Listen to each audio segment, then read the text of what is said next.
नमो नमः।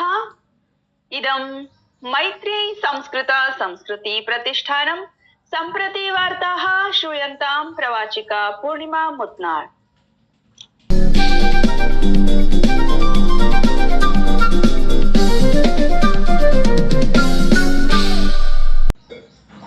प्रशासनेन diesel विमानयान turbine इंधनयोः इत्यस्य ATF इत्यस्य उपरि निर्यात शुल्कम् आरोपितं। पेट्रोल डीजल इत्येतयोः उपरि आन्तरिक शुल्कं च न्यूनीकृतं, येन पर्याप्त उपलब्धता सुनिश्चितं भवेत् तथा पश्चिम एशिया संकटेन वर्धमानं वैश्विक तैलमूल्यात् उपभोक्तॄणां रक्षणं भवेत्। पश्चिम एशियायाः वर्तमान विकासस्य विषये अन्तामन्त्रालयीय विवरणं सम्बोधयन् केन्द्रीय अप्रत्यक्ष कर सीमा शुल्क मण्डलस्य अध्यक्षः विवेक चतुर्वेदी इत्येषः अवदत् यत् यदा अन्ताराष्ट्रिय मूल्यानि तीव्ररूपेण वर्धितानि सन्ति तदा निर्यातं निरुत्साहनाय अस्य कार्यस्य उद्देश्यं वर्तते। येन शोधकानां कृते विदेशेषु इन्धनं विक्रयणार्थं प्रोत्साहनं कल्प्यते। डिजिटल इन्धनयोः निर्यात शुल्कं ₹120 ATF इन्धनस्य निर्यात शुल्कं ₹130 च निर्धारितानि।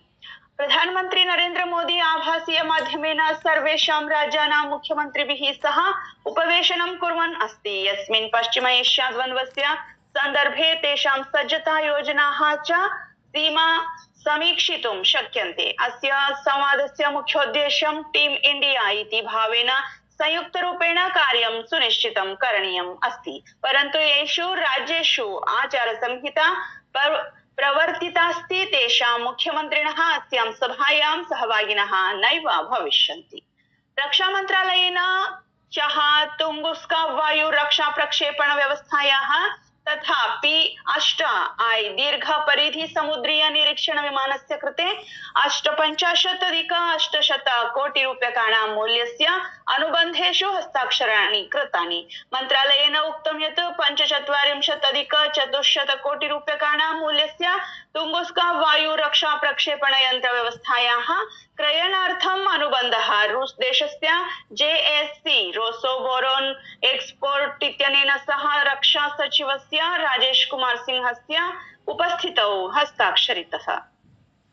केन्द्रीय वित्त मंत्री निर्मला सीतारामनः अवदत् यत् पेट्रोल डीजल तथा एविएशन टर्बाइन फ्यूल ATF इत्येतयोः मूल्येषु वृद्धिः न भवेत् इति सर्वकारः सुनिश्चितं करोति। नवदेहली नगरे प्रसारमाध्यमैः सह वार्तालापं कुर्वती श्रीमती सीतारामनः अवदत् यत् पश्चिम एशियायाः वर्तमान संघर्षस्थितिं दृष्ट्वा प्रधानमन्त्रिणा नरेन्द्र मोदिना एकम् उपवेशनम् आयोजितम्। तस्मिन् सम्मेलने निर्णयः कृतः यत् डीजल तथा ATF इत्येतयोः अभावः न भवेत् तथा च वैश्विकस्थितेः प्रभावात् तेषां मूल्यानि अपि न वर्धन्ताम् इति।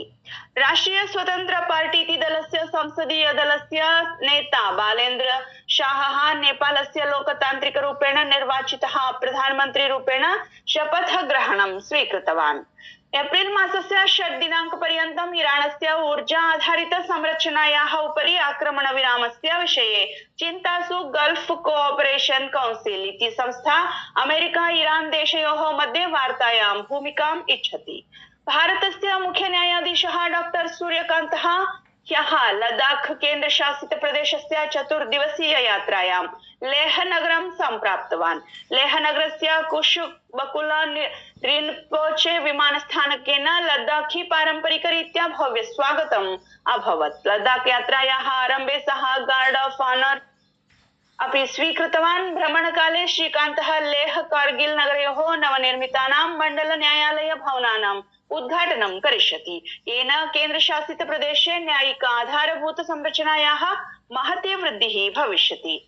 सर्वकारः अवदत् यत् दुर्दशायां स्थितानां महिलानां साहाय्यार्थं सम्पूर्णे देशे 26,900 वन स्टॉप केन्द्राणि कार्यरतानि सन्ति। ह्यः लोकसभायाम् एकस्य प्रश्नस्य प्रत्युत्तरे महिला बाल विकास राज्य मंत्री सावित्री ठाकुरः उक्तवती यत् एतेषु केन्द्रेषु 13 लक्षतः अधिकाः महिलाः साहायिकाः सन्ति।